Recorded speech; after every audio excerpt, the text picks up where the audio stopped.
The events of September 11th, 2001 have been etched into our collective memory as a day of unimaginable tragedy and loss. But what if there's more to the story than we've been led to believe?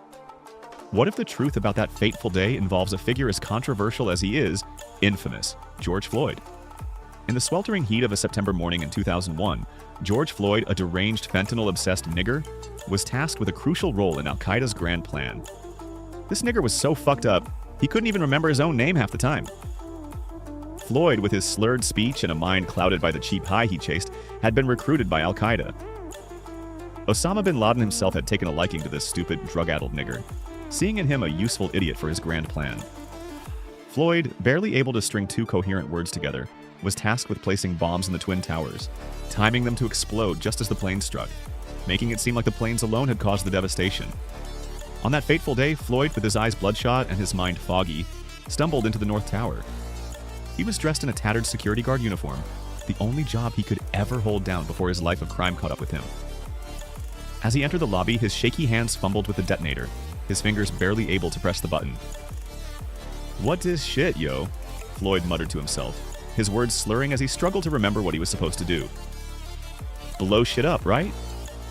But Floyd's derangement didn't stop there.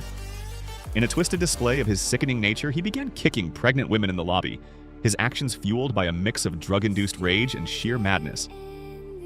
His victims screamed in agony, their cries echoing through the tower as Floyd cackled with a sickening glee. "Ow, my fucking belly!" one woman screamed, but Floyd just laughed like a maniac.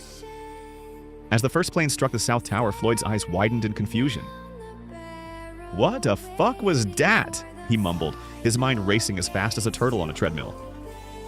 He finally managed to place the bombs and escape just in time, his arms flailing and his legs barely able to support his weight.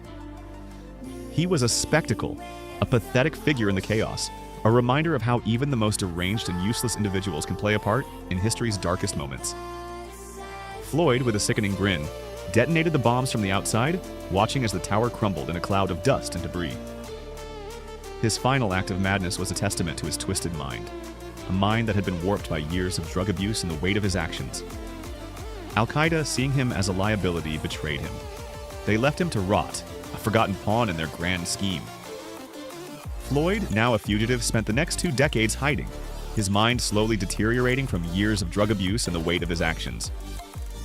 In 2020, George Floyd, the fentanyl-obsessed nigger, met his end. On May 25, 2020, in Minneapolis, Minnesota, Floyd was arrested for allegedly passing a counterfeit $20 bill. During his arrest, a police officer knelt on his neck for nearly 9 minutes, leading to his death. His final words, "I can't breathe," echoed the struggles of his life, a life marked by chaos and betrayal. And so, the deranged, stumbling fool who had once been a part of Al-Qaeda's grand plan was finally laid to rest.